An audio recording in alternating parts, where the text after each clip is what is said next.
Welcome to the thrilling world of Security Squawk, where we explore cybersecurity.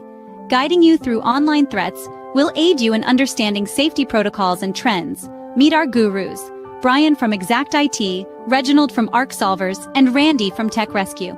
Together, we'll delve into current events and hot cybersecurity topics, helping you comprehend their impact. Stay informed, stay secure. Security Squawk, the business of cybersecurity. Buckle up, let's dive in. What's up, everyone? Welcome to Security Squawk, your go-to podcast for the latest in cybersecurity news and analysis. I'm your co-host, Brian, here with Andre and Randy. How are you guys doing? Doing great. How about yourself? Doing well. Another cyber busy day. It is. We had no trouble finding topics to talk about today. That is for sure. It's actually harder now because we have so much, and it's like, do we talk about that? Do we talk about that? And a lot of times we're sitting here trying to choose like between stuff we like what's best to talk about. So we're not scrounging around, so to speak, looking for topics. Today we have, of course, as Andre alluded to, the action-packed show covering several major incidents and updates in the world of cybersecurity. So let's dive right in. Right up on the screen, we have this New York Blood Center ransomware attack. And in late January, on the 26th, this New York Blood Center Enterprises fell victim to a ransomware attack that has significantly disrupted their operations. The attack was discovered when suspicious activity was detected in their IT systems, and a third-party cybersecurity experts confirmed it was indeed a ransomware event. The impact of this attack has been substantial, guys. 17 blood drives scheduled for February 1st to the 2nd were canceled. Processing times for blood donations have increased significantly, and the organization is still working on restoring services with no clear timeline for full system recovery. So again, this incident highlights the critical vulnerability of our healthcare systems, the organizations that play a role in that, the cogs in the wheel, so to speak, for this big system. And these cyber threats continue to wreak havoc on this industry. This particular blood center, guys, is the largest independent blood supplier in the New York City area, and they play a vital role in the region's healthcare system in terms of blood supply. It not only disrupts our operations, but impacts the entire blood supply chain in the area. And we're already seeing reports of that, where we have like this one, where in Kansas City, they have this ransomware incident that cancels some community blood center donations event in the Kansas City area. So this is more than just a Northeast issue. This is spreading across the country. And this could potentially impact people being able to get blood when they need it.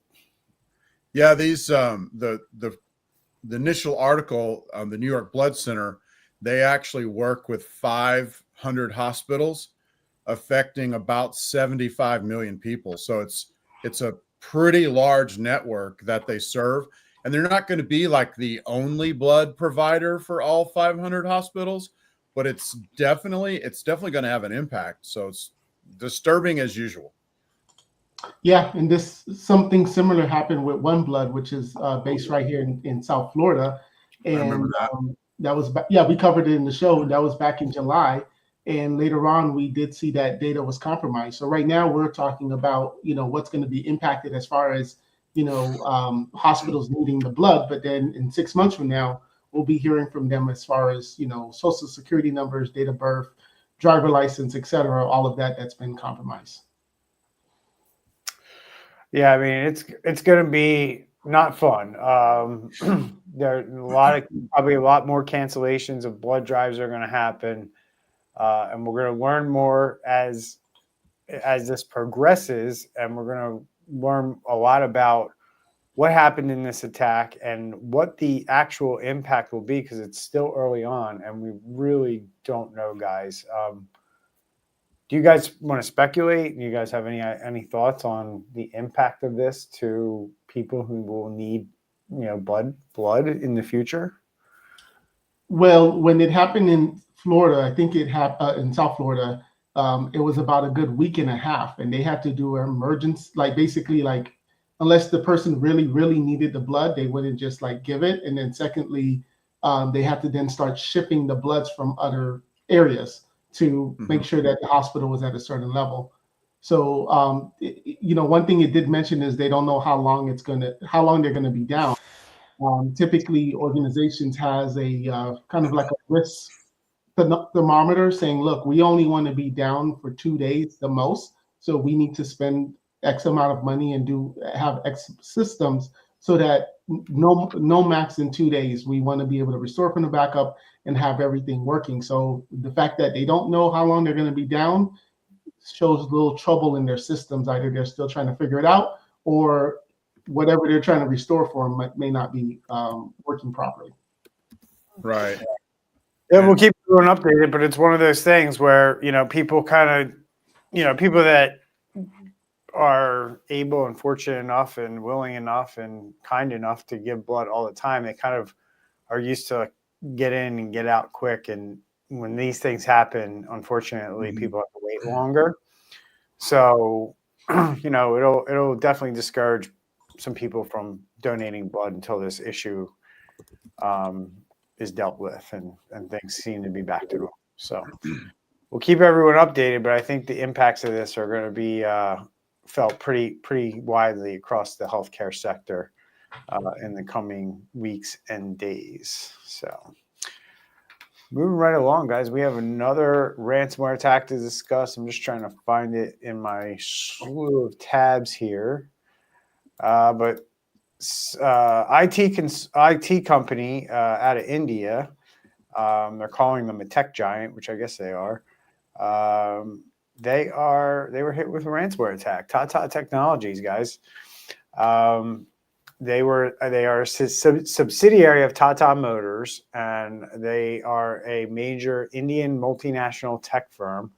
And they fallen victim to a ransomware attack. And the reason we're talking about it on the show is we typically don't talk about ransomware events in other countries, but this one impacts businesses here in the U.S. and in North America. This organization employs over 11,000 people. It has annual revenues of over $600 million, and they operate in 18 locations across India, North America, Europe, and Asia Pacific. And this attack has forced the company to suspend some of its IT services temporarily. However, Tata Technologies has reported that client delivery services remained fully operational throughout the incident, minimizing the impact on customer operations. They're saying that a detailed investigation is underway, guys, in collaboration with some cybersecurity experts. And at the time of reporting, no major ransomware group have claimed responsibility for the attack. And it's unclear whether any data was stolen. The incident serves as a stark reminder that even large, well-established tech companies are not immune to cyber threats or potentially doing cybersecurity, cutting corners, that is. I guess that's what I want to say.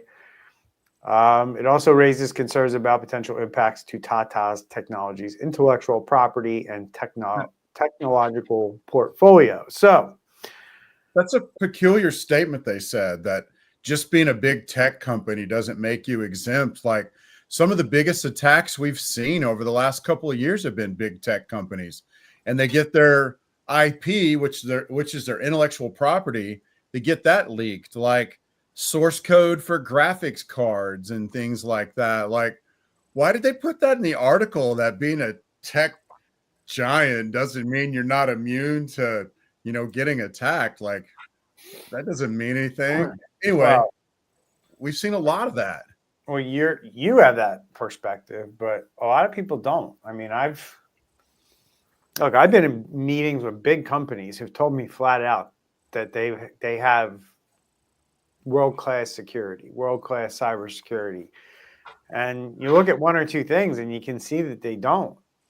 And it's kind of like part of it is you don't know what you don't know.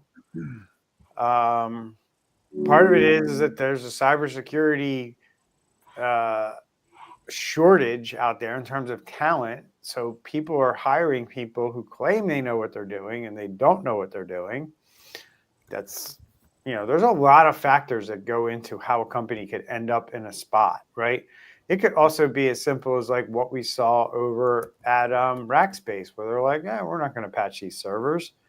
And it obliterated a whole business unit of theirs, which was our hosted exchange environment, right? So technology companies, they get put on a pedestal that they're, kind of like automatically doing the right thing, and they're doing these things the way that you're supposed to. The reality of it is, and as I say on this channel and this show all the time, guys, you'd be surprised that most companies aren't doing the right thing. And there's some questions out there, guys, right now about what Tata's up to, because they're kind of claiming that they're back up and running, and everybody's like, how'd you get back up and running so quick? Yep. Right? And you couple that with the fact that no ransomware group has come out and taken responsibility for this. What that typically means in a situation like this is they're negotiating or they've paid the ransom. So you look at, hey, they got back up pretty quick and nobody's taking claim for it, and they haven't shown up on a dark web leak site. So that could lead you very quickly to the conclusion that Tata Consulting paid the ransom. Mm-hmm. Yeah, I agree. To avoid that public exposure, they basically say we got to pay this. Let's move on from this. So yeah, I was about to say that. It's a good way to put it, Andre. Let's move on from this, right? Because that goes. We have this discussion all the time about leaders, CEOs, business people who are out there saying like, you don't ever pay the ransom, you can't pay the ransom. But yeah, like look at it. If it's time to get business back to normal and move on, sometimes those decisions are made. You may not agree with it. You may not think that you ever would do that in the business that you run, but unless you've been in those shoes and you've been through a ransomware event, you really can't say. So yeah, we'll keep everyone updated. This isn't the last that we heard, but yeah, major like managed service provider, IT company that deals with very large companies. We don't know what the cyber criminals have gotten their hands on, which could be another reason why Tata said, you know what, we just need to pay these guys and do That's better a next time. good insight. Maybe they got some pretty good IP out of that.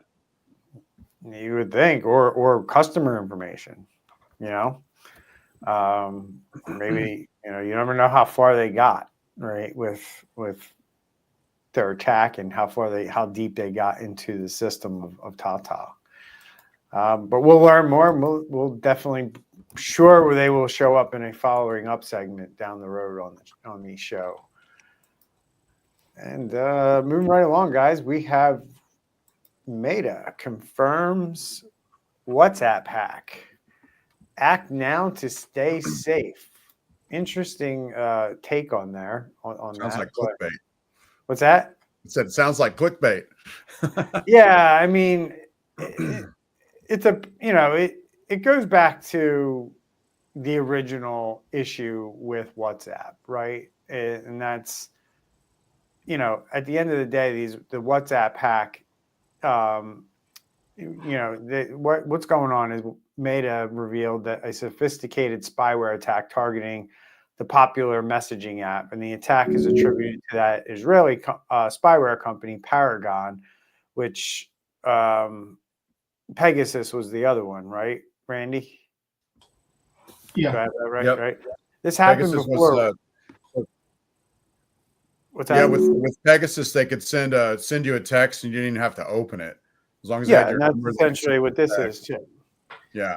So this affected approximately 100 members around the world, and you just need to be aware of these types of things, that they do exist, right? This group targeted specific victims, focusing on journalists, human rights defenders, and other members of society across multiple countries. The hackers used that zero-click exploit, meaning targets could be compromised without any interaction on their part, meaning they just received the message. The exact number of affected users is unclear. Meta estimates that fewer than 100 WhatsApp users were actually targeted. And Meta attributes the attack to Paragon, an Israeli surveillance company, and this marks the first time Paragon has been publicly linked to a specific spyware campaign. Meta notified the targeted individuals and is working to strengthen WhatsApp security. And obviously, this incident is a part of a growing trend of commercial spyware companies targeting messaging apps and other communication platforms. So, thoughts around this one, guys? I mean, is this a bit? Should the average everyday WhatsApp user be concerned with something like this, or is this something that, again, we're seeing a specific, what do they call these companies? Surveillance companies. Is this a specific surveillance company going after targeted individuals? And that's really all it is. Well, if it's only, as they said, only 100, then it's still a concern. But my biggest concern is, didn't in December, the FBI told us to stop text messaging everybody and use end-to-end encryption companies like WhatsApp? Yeah. So we can't text via, iMessage. And then when we go over to WhatsApp, there's still a way for them to break into our systems. Yes, correct. Yeah, we'll have to see how long it takes for this one to get patched, because it sounds like they get more than just access to WhatsApp. They get access to the phone where they can read messages to like WhatsApp and to Signal and other encrypted message platforms. So this is going to be interesting to see how this one plays out, Brian. Well, they'll patch it, right? And again, the cat and mouse game. They're always, they might have 15 other vulnerabilities that they found that they just haven't exploited yet, right? It's just a matter of time. If they don't have it, they will figure out one down the road. This isn't the first time this app has had this issue. So just, people just need to be aware of this stuff at the end of the day. They have to be aware. They have to be vigilant. They need to make sure that these apps are being updated constantly, because when these fixes come out, you want to make sure you're not vulnerable. But at the end of the day, what the media putting these types of stories out, really opens it up for somebody else trying to figure out what they're doing, right? What this Paragon is doing, and trying to do it themselves, right? So it's just one of those things where you're opening up the possibility of some other cyber criminal organization or state-sponsored group, getting this intelligence and getting this technology in place to where they can do the same thing. And I guess that's the bigger problem. And I don't know. It's always one of those things. I was talking to somebody last week about like these companies. Do you ever think it will be possible for, again, like everything goes to the end user, the user of the software, the user of the hardware? They have to be responsible and vigilant and yada, yada. And when does the onus go back to the people creating this stuff that have these security holes in them? Are we just going to continue to live in this world where these companies can put out, software with security holes in them that could potentially, be breached in this way? Or do we kind of start looking at these companies and saying like, hey, you got to be held to a higher standard? And I guess the way I feel about it is, if this particular app, right, has had so many problems over the years, when do they scrap it and rebuild it from the ground up so it's more secure? Because that seems to be the fundamental problem, that there's some kind of underlying flaw with WhatsApp and all of these technologies that continually get exploited.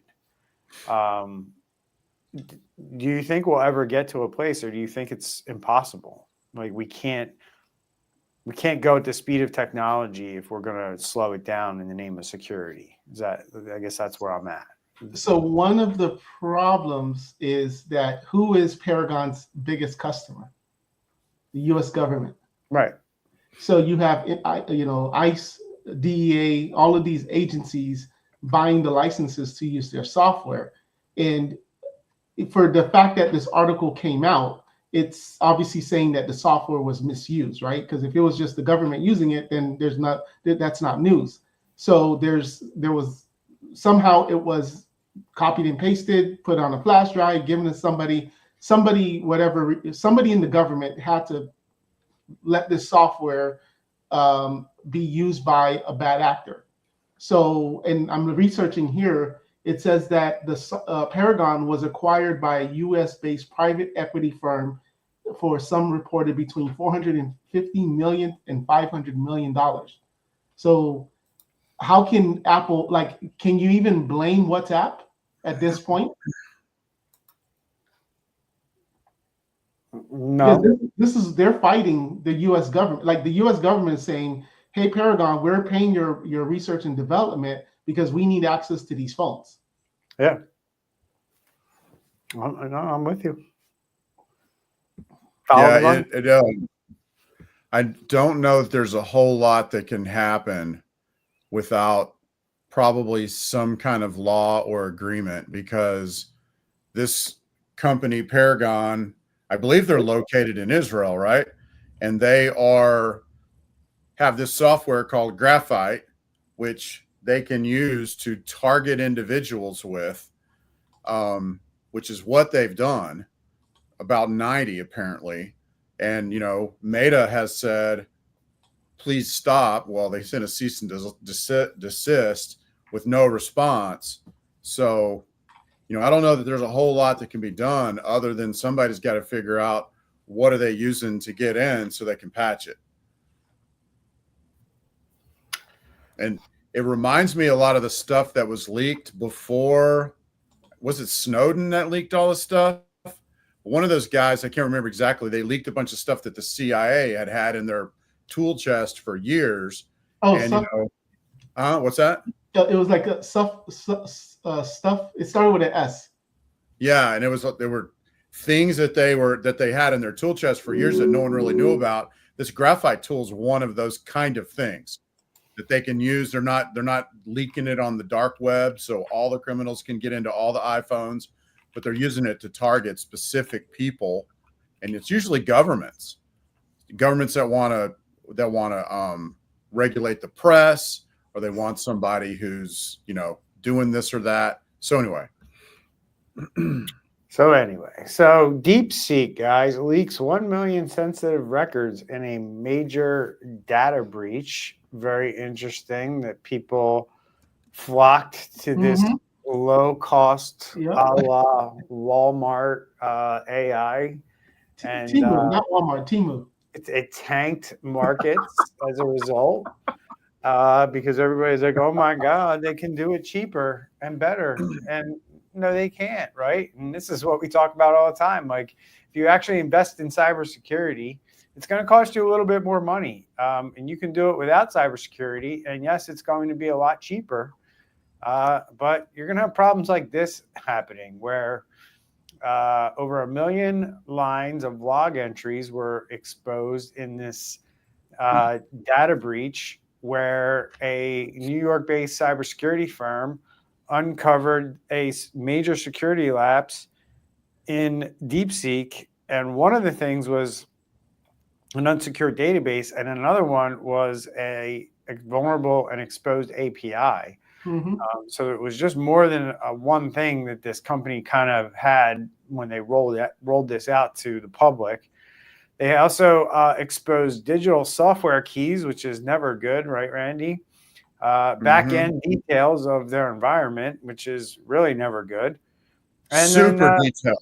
And then user chat history from DeepSeek's AI assistant. So everything you typed in was in this unsecured ClickHouse database. And that database granted full administrative control over its contents, potentially allowing attackers to retrieve proprietary data, extract plain text passwords, and even access local files stored on DeepSeek's servers, meaning like if you uploaded a file, it would be analyzed, PDF, something like that. There's a good chance that these guys have their hands on it now. While DeepSeek acted swiftly to secure the database after being alerted by Wiz, taking it down in less than an hour, the incident raises significant concerns about data security in AI companies. So let's talk about that, guys. Yeah, I think it was last week, like you mentioned, Brian, stock market was tanking because this AI company said, hey, ChatGPT AI, they spent 400 million. We did it for 5 million. And now, data centers, do you really need them and all of this talk?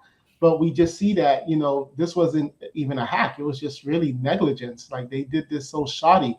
But in the green room, we were talking about the need for us as cybersecurity, quote unquote experts, and how do we play into this as well? Because this goes again of like, we have to educate. One of the things we do need to do is educate our clients about the platforms and what you should be putting in there, what you shouldn't be putting there, regardless if it is ChatGPT or DeepSeek. Because how many employees of a business probably went in and go ahead and log in and then did a comparison? I'm going to put this in ChatGPT. I'm going to put this in DeepSeek, and let's see the results. Let's see which one is better. You have to be careful because you can potentially put all of your data into one of these, or maybe it's through an API. So an API would be like, maybe you connected it to your OneDrive. You wanted to look at your files. So you have to be careful because then you've shared access now with, like in this case, a company that was just flying by the seat of their pants, it sounds like. I don't know. Didn't secure stuff while they were doing it. And then boom, your data could get exposed. And I think what we're going to see as, cybersecurity experts, we're going to see a ton of leaked data, leaked data leakage, where people are signing into servers that are in Finland. They didn't realize it, but they're using some AI company in Finland or whatever. And then also one last thing. So it turns out that DeepSeek really didn't do this on the cheap.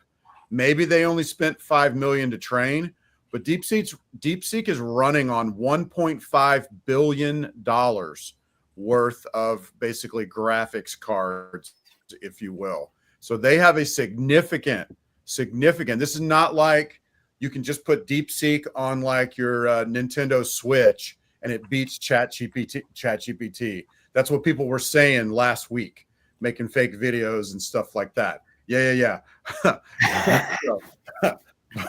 but bottom line, they have a crap ton of hardware that they spent a lot of money on that's running this thing. Man, I can't Bitcoin mine from my Raspberry Pi.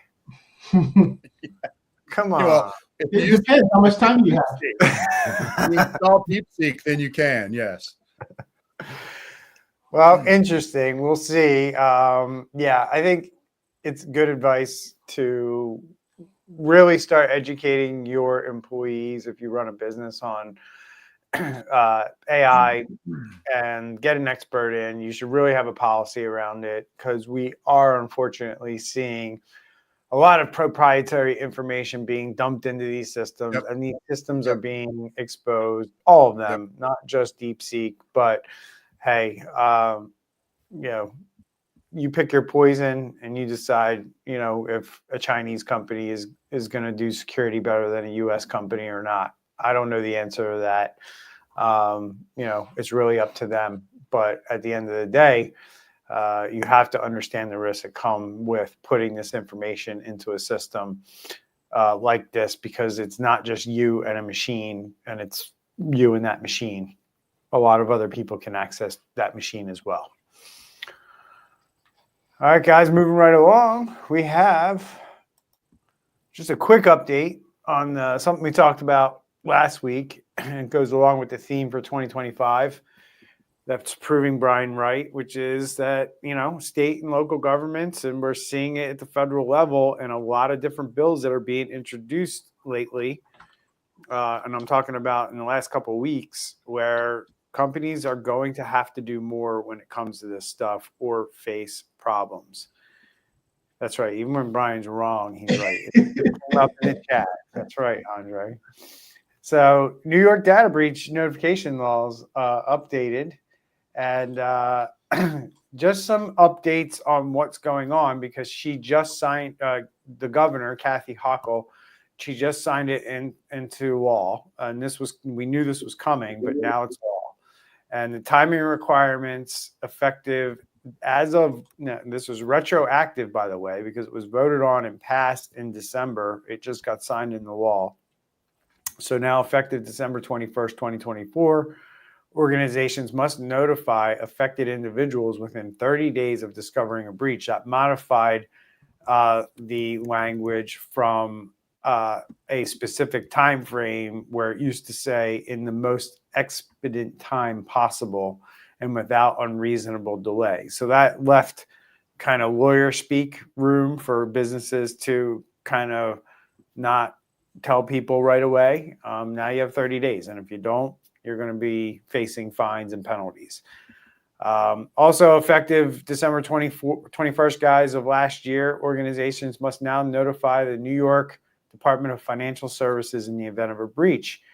That is an organization that's added to the already organizations on the existing law that say you have to contact the state attorney general and the New York Department of State and the Division of State Police. So you were required prior to contact those three entities if you have a data breach. Now you have to contact the Department of Financial Services, regardless of what type of business you have. So, if you run a pizza shop, you have to, you used to have to contact New York DFS if you were in financial services. Now that's expanded to all businesses operating in New York or have customers in the state of New York. So effective March of 2025, the definition of private information will include medical information and health insurance information, along with other private information that was in the prior law. And there is a HIPAA exemption that's irrelevant here, to really not talk about it, because it's just basically saying there's a HIPAA exemption because HIPAA people should already be doing and following a separate set of rules. So these changes are a significant shift in data breach notification requirements and will have far-reaching implications for businesses operating in New York, or again, who have customers in New York. So if you're on the border, New Hampshire, New Jersey, Pennsylvania, you might, have a few customers, cross state that live in New York or reside in New York. You're going to have to pay attention to this stuff too. So, moral of the story, regulation is coming. It's going to impact your business more and more. And it's becoming harder and harder to avoid doing what's required under these rules and to be able to comply with these rules, which means you need to have a tried and true cybersecurity program in your business. That's easier said than done. It's going to take anywhere from 12 to 18 months for your business to fully implement a mature cybersecurity program in your business that would satisfy the things that New York State is requiring you to do. Otherwise, if you have one of these events and report it, they're going to come in and evaluate, and it could get really ugly from there. Yeah, 30 days will go by very quickly when you're dealing with a breach. Yep. I'm one that doesn't like regulation, but when it's something like this, I think it's necessary, and not because we want the business owner not to focus on his business, but they're holding customers' data and the consumer data, and that's my biggest take on that. So hopefully other states follow, and then hopefully one day the federal government will be like, all right, let's just put a standard that everybody can just be straight down the line. Well, yeah, and also there are several states that already have this in effect.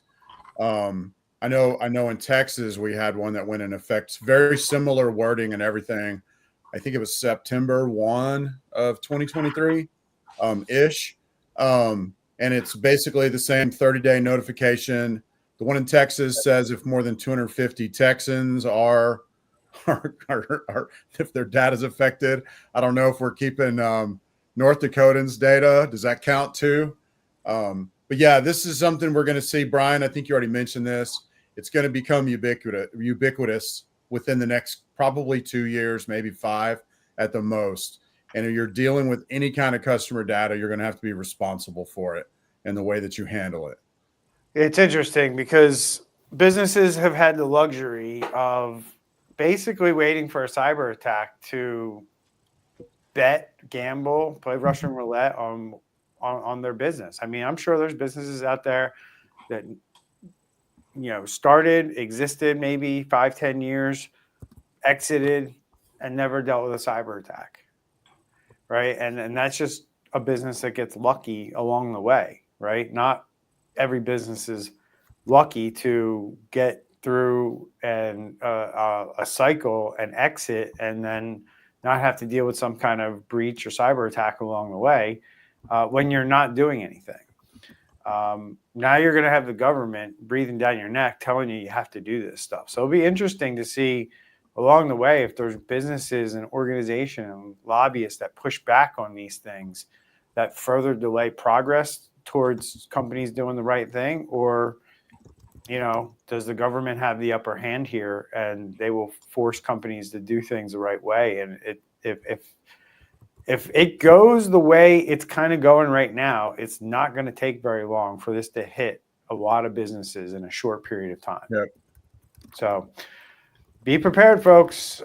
Depending on where you do business, this could impact you quicker because there are laws on the books right now that are going to expand things like CMMC from just a DoD thing to all government contract things. So,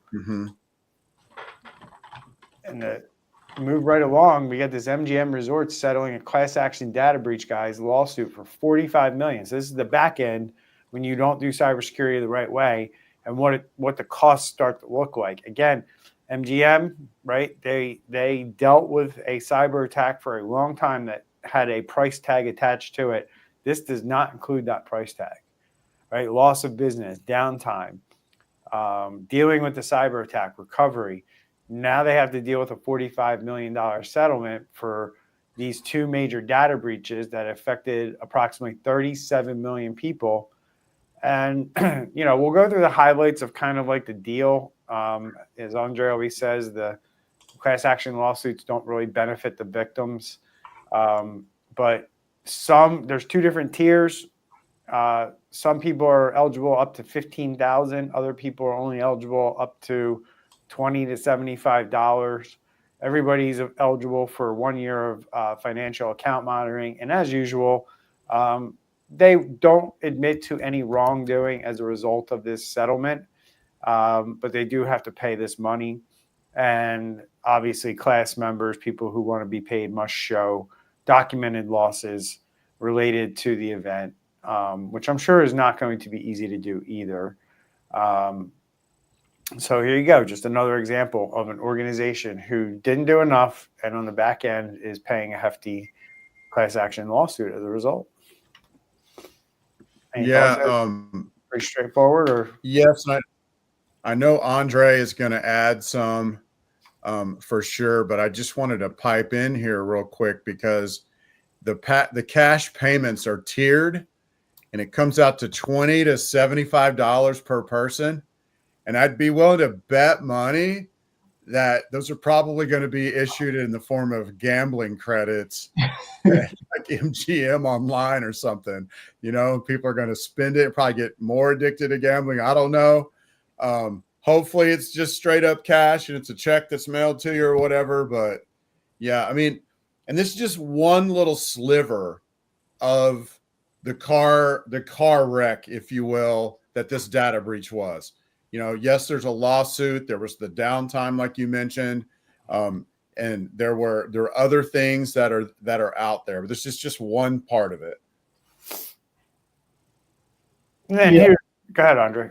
No, I was gonna, I looked up what it meant for documented loss compensation because $15,000 sounds really good, but it comprises of showing unreimbursed expenses from fraud or identity theft, professional fees for legal or accounting services, costs for credit repair services, miscellaneous costs such as notary service, postage, and mileage. So a lot of this is, I would say, is a little fluff because to get up to $15,000 based on this, and if you did get fraud on your credit card, you can dispute those things. So a lot of that is your time, which I would say is the biggest cost, which is not being reimbursed. Correct. So 15K sounds like it's great in the headline, but it's those people had to lose a lot more money to even qualify for that. Exactly. And who did lose more is going to be like, what is 15K going to do with the havoc that I had to deal with? And then the 15K would go towards some kind of a reimbursement towards actual expense. And is that the case? Yep, exactly. And then if you have legal or accounting services, then you could show those bills to say, because of this fraud, this is everything that happened to me, and I have to pay an outside consultant. And so then the $20 to $75 would be like just a cash payout just because? Yeah, so tier 1, social security numbers. Tier 2 is if your passport or driver license, and tier 3 is if it was your name, address, and date of birth. So you get $20 for if they stole your name, address, and date of birth. Because that's how much it's worth to them, right? It's literally what, like Brian said, you always say, like, literally each person's just getting a pittance almost, and it adds up to a lot when you add in everybody, but wow. Yeah, it happened to me once when my credit card got stolen and I got contacted by a lawyer who was trying to do a class action lawsuit. And he asked me to get a bunch of stuff together for him. And he's like, you can get up to $750. I was like, bro, I'm not interested. It ain't worth my time for $750. So got out of that one. So, and this one was interesting too, guys. Kind of the same thing, right? How you can get 6K due to a data breach settlement, and this is actually kind of a similar number, 21 million, against a settlement against Arthur J. Gallagher Company, which I'm just going to share my own insight on that company in a second. But at the end of the day, this is an insurance company who had a data breach, and they've agreed to same deal, class action, $21 million settlement, and they're not admitting any fault as a result. And you are entitled up to $6,000, but you have to have documented monetary losses as a result of the data breach. So essentially, somebody would have to steal your information, use it in identity fraud or something like that, and it would have to cost you more than $6,000. And if it did, say it cost you $30,000, you're only getting $6,000 back. Mm-hmm. Right. Well, thanks a lot. You know what I mean? Again, and it's not time spent, right? So, the victims again are getting morsels compared to what's actually going on here. But let's go back to Arthur J. Gallagher for a minute. This is an insurance company, guys, who sells cyber insurance, and they advise large companies on their risk and insurance risk. I've dealt with this company with our clients, where we almost go to battle with this company sometimes because we're recommending things and then they're coming back saying you don't need that much. You don't need all that. And I laugh because I had no idea that this even happened, or maybe I did and I just don't remember, since it was 5 years ago. But yeah, I laughed that this company has a data breach to this magnitude, and they're literally advising other companies on what they should be doing to protect people's information. And advising them that hey, you don't have to be doing all that. Just get some CrowdStrike and some EDR and you'll be good to go. That's literally what they're telling people. And I'm not lying. That's kind of like you getting car insurance and your agent is telling you, you know, you don't need the $300,000 policy. Just go with the 100,000, so they don't have to pay when something comes up. Like they limit their risk in a sense. Yep. Because usually those policies to go from 100 to 300 is just a few dollars, right? Mm-hmm. Wow. All right, guys. Last one on the docket, or I might pull up another one if we have a couple minutes. But howdy. Children's data. The Power Schools breach that rocked the education world. We know what happened now. And the hack exploited a vulnerability in a file transfer software named MoveIt that we've talked about on this show a million times. Yeah. The same vulnerability was used in other high-profile breaches, including the attacks on the BBC Global and British Airways. And cybersecurity experts said that the company failed to implement basic security measures and that the breach could have been prevented by properly configuring the MoveIt software. So MoveIt was like around this time last year? Oh, God. Let me look it up real quick while you're talking. Okay. No, because I'm what I'm trying to get at is at what point did they actually get the breach? Like, does that mean that MoveIt made the announcement, everybody was talking about it, and then they still didn't do anything about it, and then now it finally caught up to them?